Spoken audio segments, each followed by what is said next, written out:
باقی دوسری بات آپ نے پوچھی ہے کہ محمد حنیف کے اندر سجدہ تعظیمی کے علاوہ اور کون سے شرک آ گئے ہیں. تو دیکھیے، جس طرح ایک جھوٹ کو چھپانے کے لیے 100 جھوٹ بھی بولے تب بھی وہ جھوٹ کور نہیں ہوتا ہے، کبھی بھی وہ جھوٹ جھوٹ ہی رہتا ہے، بلکہ اور بندہ جھوٹ بولتا جاتا ہے اس کو چھپانے کے لیے. اسی طریقے سے ایک شرک جب نظریے کے اندر آپ کا آ گیا تو اس کو چھپانے کے لیے، اس کو ثابت کرنے کے لیے جو بھی آپ فلسفہ پیش کریں گے وہ پھر شرک کے زمرے میں آئے گا. چونکہ آپ مثال دیں گے تو جو آپ کے دماغ میں ایک شرک ہے اس کی مثال دوسرے شرک سے دیں گے اور دوسرا شرک آپ کے اندر آ جائے گا. یہی کچھ ہوا ہے محمد حنیف صاحب کے ساتھ.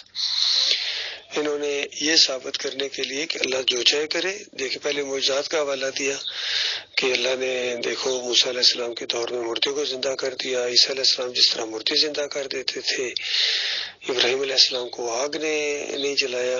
تو یہ خاص واقعات ہیں، یہ معجزات ہیں. اسی طریقے سے یعنی روٹین سے ہٹ کر یہ معاملہ یوسف علیہ السلام کو سجدہ کرا دیا. تو ان کو بتایا کہ بھئی یہ معجزہ تو نہیں ہے، وہ تو معجزات ہے، اللہ کی قدرت ہے. تو یہ معجزات کیسے ہیں؟ یہ معجزہ تو نہیں ہے، یہ تو تم نے ایک نبی کو دوسرے نبی سے سجدہ کروا دیا.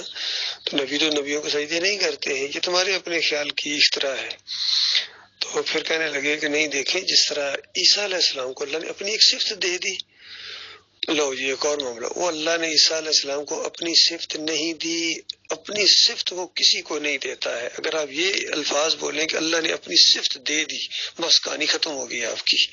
اس کے بعد آپ جو بھی اس کی تشریح کریں جس طریقے سے بھی، جس طرح اگر کہہ دیں کہ اللہ نے کسی کو بیٹا بنا لیا، اب اس جو مرضی آ کے تشریح کرتے رہیں کہ وہ روحانی ہے، وہ یہ ہے، وہ بیٹے کا لفظ تم نے اللہ کے لیے کیوں استعمال کیا؟ یہ مسئلہ ہے تمہارے دماغ میں شرک ہے. یہ کہو کہ اللہ کا کوئی بیٹا نہیں ہے، اس نے کسی کو بیٹا نہیں بنایا. یہ ہے، اس کو پھر ثابت کرنے کے لیے آگے اور معاملات کرو.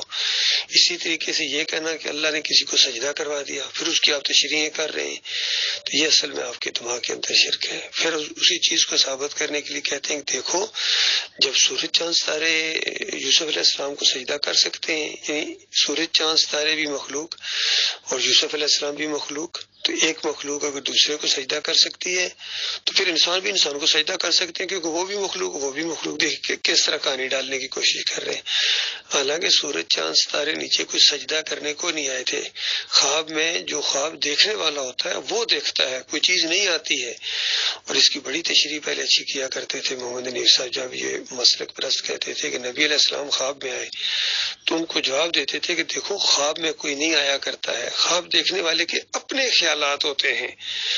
وہ اس کے ذہن میں جو ہوتی ہے یا اس کے ذہن میں جو چیز آتی ہے یا خواب وہ دیکھتا ہے، پھر اس کی آگے تشریح ہوتی ہے، اس کی تعبیر ہوتی ہے. تو یہاں کی پتہ نہیں ان کو کیوں مت ان کی ماری گئی کہ سورج چاند ستارے اللہ کو سجدے کرتے ہیں. وہ یہاں یوسف علیہ السلام کو سجدہ کرنے نہیں آئے تھے، اور اس خواب کی تعبیر ہے. یہ عزت اور احترام کا ایک انداز ہے، اللہ تعالیٰ نے اس انداز کو اپنایا ہے. باقی مالک ہے جو چاہے کرے جس طریقے سے. اور یعقوب علیہ السلام نے اس کی تشریح کر دی، اس کی تعبیر بتا دی کہ میرے بچے یہ جو لی ساجدین تم نے جو کچھ بھی دیکھا، اب دیکھیں سورج چاند ستاروں کے اتنا گھٹنے ہیں، نہ ہاتھ ہے نہ ماتھا ہے، وہ زیادہ سے زیادہ کیا ہو سکتے ہیں؟ یا تو یوسف علیہ السلام جانتے ہیں یا اللہ جانتا ہے. تو عزت اور احترام کے لیے نیچے اترے ہیں یا سامنے آئے ہوئے ہیں. جس طریقے سے بھی وہ بات نہیں کوئی سمجھ سکتا ہے، نہ کوئی بیان کر سکتا ہے. اس کی تعبیر بتائی جا سکتی ہے. تعبیر کے اندر یہ چیز یعقوب علیہ السلام نے بتائی، اور وہ تعبیر اللہ کی سکھائی ہوئی تھی کہ یہ عزت اور احترام ہے، تجھے اللہ حکومت عطا فرمائے گا، تجھے باتوں کی تہہ تک پہنچنا سکھائے گا، تیرے اوپر اس طرح رحمتیں اللہ کرے گا جس طرح ابراہیم علیہ السلام اور اسحاق علیہ السلام کے اوپر کی ہیں. تو یہ ایک بشارت تھی باپ بیٹے کو دی گئی ہے، نبوت کی بشارت تھی. ان کو انہوں نے سجدے کی طرف پھیر دیا کہ وہ پھر آگے جا کے جب وہ خواب سچا ہوا تو سجدہ کروا دیا، اصلی سجدہ کروا کے سچا کر دیا. بھائی اصلی سجدہ کروا کے وہ سچا نہیں کر دیا، وہ پوری طرح خود بخود سچا ثابت ہو گیا جو چیز بتائی تھی. اسی کی تائید کر رہے ہیں، تصدیق کر رہے ہیں یوسف علیہ السلام، کیونکہ یوسف علیہ السلام کو یعقوب علیہ السلام نے تعبیر بتائی تھی. تو کیا یوسف علیہ السلام کے دل میں اس کا عزت اور احترام نہیں تھی کہ ان کے باپ ایک نبی ہیں، بہت احترام کرتے ہیں انبیاء ایک دوسرے کا، یاد رکھیے. اور اگر باپ بیٹا ہوں یا بھائی ہوں تو اور زیادہ احترام ہوتا ہے، نبوت کا ایک منصب ہوتا ہے. تو یوسف علیہ السلام تو پوری طرح سمجھتے تھے کہ یعقوب علیہ السلام نے جو کچھ انہیں بتایا یہ ہونا ہی ہونا ہے، اسی کے اوپر انہوں نے اتنی عرصہ گزارا، اور یعقوب علیہ السلام بھی جانتے تھے جو کچھ اللہ نے بتایا وہ ہونا ہی ہونا ہے. اسی لیے جب بیٹوں نے آگے کہا بھیڑیا کھا گیا، یعنی وہ مان ہی نہیں رہے تھے، سوال ہی پیدا نہیں ہوتا. وہ بعد میں بھی وہ کہتے رہے یوسف کی کچھ ٹور لگاؤ، یوسف کی کچھ کرو، اللہ کی رحمت سے مایوس نہ ہو. کبھی بھی انہوں نے نہیں مانا کہ یوسف کو بھیڑیا کھا گیا. تو یہ دوسرا شرک محمد حنیف صاحب کے اندر آیا. پھر یعنی پہلا سجدہ تعظیمی کا شرک، پھر عیسیٰ علیہ السلام کو موجزانہ طور پر صفت دینے کا شرک، پھر انسان کو سجدہ کرنے کا شرک. پھر کہتے ہیں بھائی اللہ تعالیٰ جب چاہے جس کو چاہے اپنی صفت دے دے. یہ بھی الفاظ ہی نہیں کہ پتہ یہ ایک اور شرکیہ سوچ ہے. یہ بھی شرک ہے کہ اللہ تعالیٰ جب چاہے اپنی صفت جس کو چاہے دے دے، یہ ایک اور شرک ہے. چوتھا پھر پانچواں یہ ہے، کہتے ہیں اللہ تعالیٰ نے اپنی الرحیم صفت کے 100 حصے کیے اور ایک حصہ جو ہے وہ مخلوق کو دے دیا. تو بتایا اس کا مطلب کچھ نہ کچھ اپنے ساتھ شریک ٹھہرا لیا. تو یہ بھی ان کی مت ماری گئی ہے. بات ان کی بنائے نہیں بن رہی ہے، اس شرک کو نہیں ثابت کر سکتے جو ان کی دفعہ ان کے منہ سے نکل گیا ہے. باقی یہ رحم جو ہوتا ہے یہ اللہ کی مخلوق ہے، اور رحمت یہ ساری چیزیں یہ اس انداز ہیں کہ اللہ تعالیٰ اپنے بندوں پر بہت مہربان ہے، رحیم ہے، کریم ہے. اور ابھی دنیا میں تو بہت یعنی چھوٹا سا حصہ اللہ تعالیٰ نے استعمال کیا ہے اپنی رحمت و شفقت کا، جو پوری کی پوری رحمت ہے وہ قیامت کے دن مومنوں پر نچھاور کر دے گا. تو یہ رحمت کی بات ہو رہی ہے، انہوں نے اس کو ادھر لگا دیا اپنے شرک کو ثابت کرنے کے لیے. تو اصل میں جب انسان پٹری سے اترتا ہے نا پھر وہ اترتا ہی چلا جاتا ہے. باقی آپ نے وہ جو دوسری روایت کے بارے میں پوچھا ہے وہ کوئی بھائی اس میں اپنے ہمارے عبدالعزیز صاحب ہیں، وہ روایت آپ کو دکھا دیں گے انشاءاللہ. بسم اللہ الرحمن الرحیم. السلام علیکم ورحمۃ اللہ وبرکاتہ. میرے بھائیوں یہ 3 سوال آئے ہیں اور ایک کا میں جواب دے رہا ہوں. تو ایک حدیث ہے اس کا حوالہ مانگا ہے اور ایک قرآن کی آیت کا حوالہ مانگا ہے. دیکھیے محمد حنیف کے اندر 5 شرک آئے ہیں. ایک شرک کو ثابت کرنے کے لیے 4 مزید شرک انہوں نے ایجاد کر دی. دیکھیے سورہ یوسف کے حوالے سے انہوں نے کہا کہ یہ اللہ کا حکم ہے، اللہ کی مشیت ہے اور اللہ اس سے راضی ہو گیا تھا. یہ 3 جھوٹ بولے محمد حنیف صاحب نے. یہ کہیں اللہ کا حکم نہیں ہے کہ یوسف علیہ السلام کو سجدہ کرو، اور نہ ہی اللہ کی مشیت تھی اور نہ ہی اللہ راضی ہوا. یہ سفید جھوٹ ہے. جھوٹ کیوں سفید آنکھوں میں بیٹھنا ہے. پھر محمد حنیف نے فتویٰ لگایا کہ جو اس سجدے کو نہیں مانتا وہ قرآن کی 10 آیتوں کا انکاری ہے، توحید سے نابلد ہے، ایمان سے خالی ہے. یعنی کہ اپنے کفر و شرک کے اندر یہ اتنے ڈٹ گئے کہ کفر و شرک کی انتہا پر پہنچ گئے.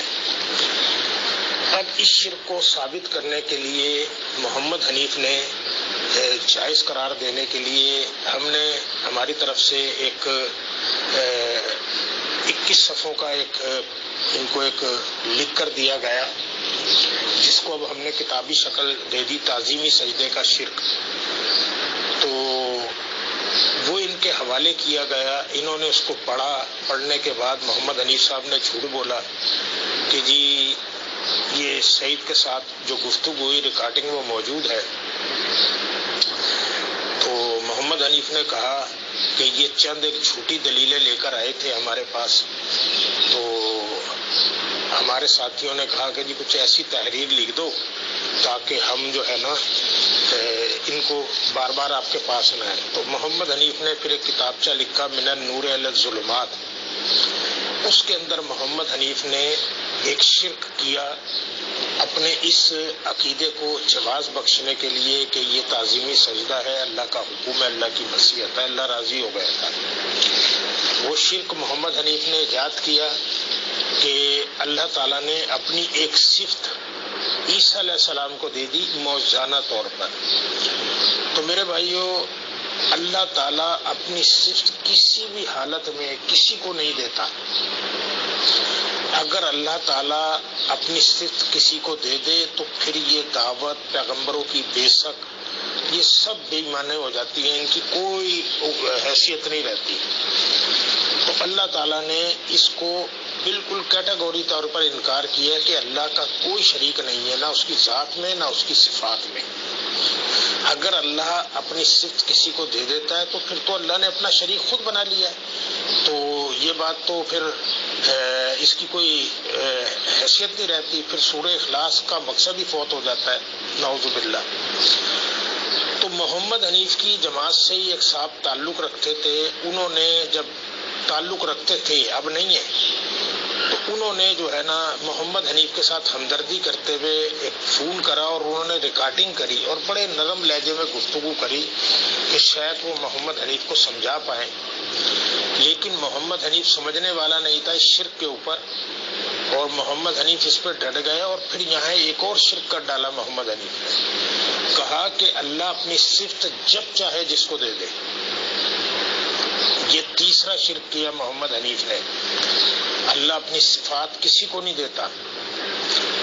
پھر اس کے بعد چوتھا شرک محمد حنیف نے کیا، سہیل سمو کو نے فون کیا، اس نے ریکارڈنگ کی، تو اس نے اس کو جواب دیتے ہوئے کہا کہ جب سورج اور چاند ستارے یوسف علیہ السلام کو سجدہ کر سکتے ہیں تو پھر انسان بھی انسانوں کو سجدہ کر سکتے ہیں۔ یہ چوتھا شرک کیا محمد حنیف نے۔